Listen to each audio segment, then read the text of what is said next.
सूर्यकुंड प्रांगण में आपका स्वागत करती हूँ। आप सब उपस्थित लोगों को मैं सूर्यकुंड की महिमा सुनाती हूँ।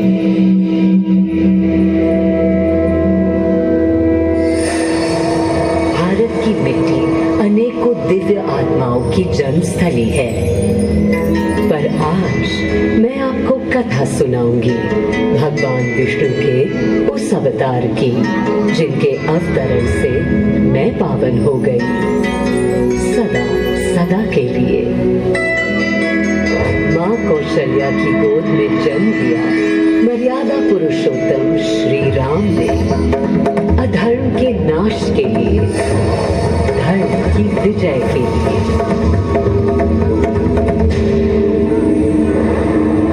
किंतु उन्हें अयोध्या त्याग 14 वर्ष के वनवास पर जाना पड़ा। पुनः वो घड़ी आई जब सीता माता के साथ उनका पुनः आगमन अयोध्या में हुआ। हर्ष था चहुओर और उल्लास था हर दिशा में। वो घड़ी बस आने को थी जिसकी प्रतीक्षा में मैं विद्वत थी। जाने कब से प्रभु राम का राज्याभिषेक बस होने को था। हर कहीं उत्सव था, पर इस उल्लास पर दुविधा की कालिमा छा रही थी। श्री राम प्रसन्न नहीं थे। राज्याभिषेक का कोई उत्साह उनके चेहरे पर नहीं था। उन्हें राज्य का लोभ नहीं था, सिर्फ अपनी प्रजा की चिंता थी।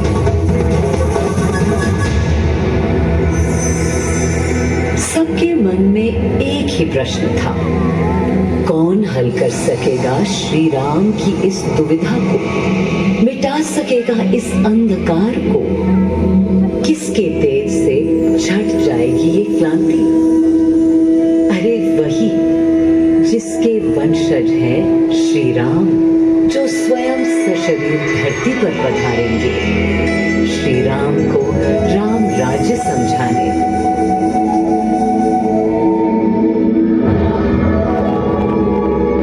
ये गाथा उस शक्ति पुंज की है जो पृथ्वी पर जीवन और सृष्टि का केंद्र था, है और रहेगा। वो अखंड शक्ति स्रोत जो दिशा दिखाता है सतत अनवरत, जिसने श्री राम का मार्ग प्रशस्त किया, आदि नारायण सूर्यदेव। अयोध्या वासियों को भी प्रभु श्री राम की इस दुविधा का आभास होने लगा था। देखा क्या? तुमने देखा क्या? कितने सकुचाई से श्री रघुवीर थे। पद की प्रसन्नता या दर्प निरप होने का ललक या उमंग कोई कुछ भी तो दिखी नहीं। मुकुट सामने रख कितने अधीर थे। वे तो थे अधीर नहीं, हाँ थोड़े गंभीर थे। सौम्य मुखमंडल पर निर्बलों की पीड़ा थी, दीनहीन असहाय वंचितों का दर्द था।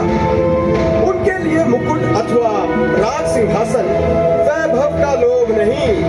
अब कैसे सुखी दिखे जब तक सुखी सारे लोग नहीं। तब दिशा निर्देशन के लिए श्री राम ने स्वयं सूर्यदेव का स्मरण किया। श्री राम सूर्यदेव का आह्वान करने लगे। क्लांत मन से उन्होंने अपने पितामह को याद किया। मन असमंजस में था उनका। कर्तव्य की सही दिशा उन्हें सूझ नहीं रही थी। क्या उचित है प्रजा के लिए, उनके लिए, वंश के लिए, धर्म के लिए, शांति के लिए। इसी परामर्श के लिए अंतर्मन से उन्होंने सूर्यदेव को पुकारा।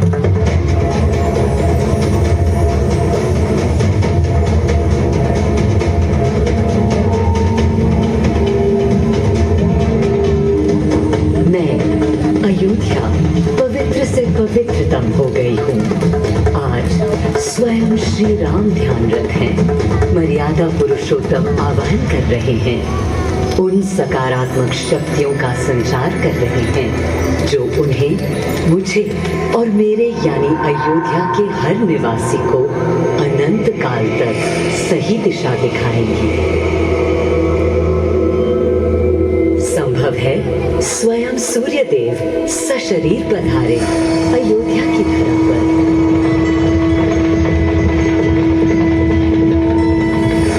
और देखो, श्री सूर्यदेव आने को हैं।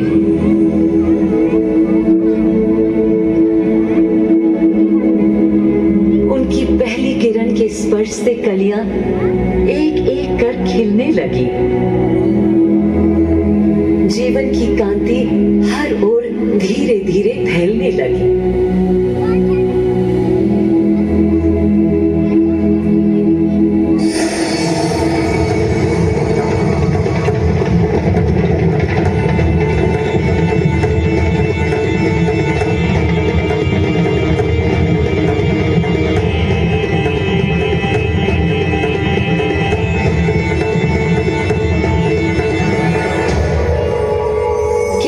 अनोखा दिन है। स्वयं सशरीर अपने अलौकिक स्वरूप में पधारे हैं।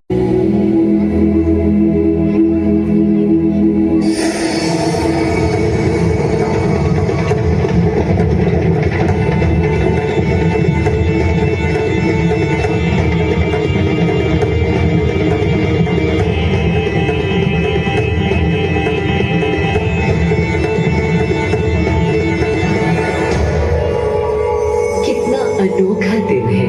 स्वयं सशरीर अपने अलौकिक स्वरूप में पधारे हैं श्री सूर्यदेव नारायण और उनके अधीर मन के संशय मिटाने को।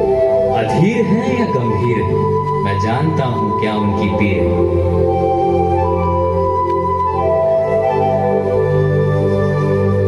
मां कौशल्या को प्रणाम। कहाँ है राम? अरे अरे, बात की कौन बड़ा है?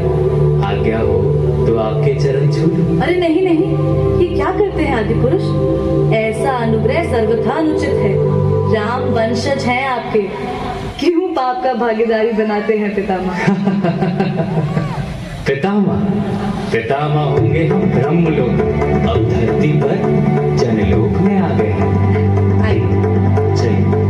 सूर्यदेव के आगमन पर मां कौशल्या उन्हें मिली और विनती की कि हे देव, मेरे पुत्र की दुविधा दूर करें, उन्हें राह दिखाएं ताकि अयोध्या का, पूरे भारत का भविष्य निर्धारित हो सके। आपकी जब पहली किरणें आती हैं तब गोचारण होता है, चिड़ियां गाती हैं, लेकिन इन दिनों कितनी उदास है। कारण है उनके राम की एकाग्र साधना और सुदीर्घ उपवास। सिंहासन की ओर चरण धरना नहीं चाहते, धारण नहीं करना चाहते हैं मुकुट। कोई बात, राज्य अभिषेक के बाद राज्य जो भी चलाए, राम राज उसका ही तो कहलाएगा। मैं आ चुका हूं तपस्वी राम। मनस्वी राम, अपने नेत्र खोलो।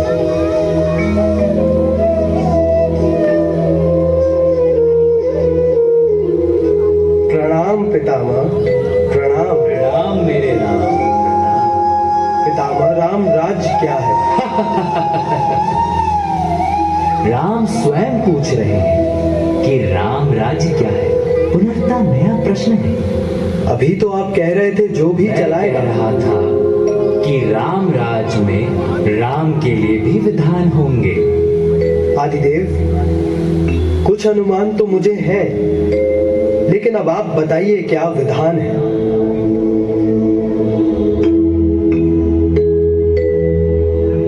राम राज्य आशय कल्याण है, निर्बलतम मानव का त्राण। भय हो ना भीति, मुख्य राम राजनीति। जब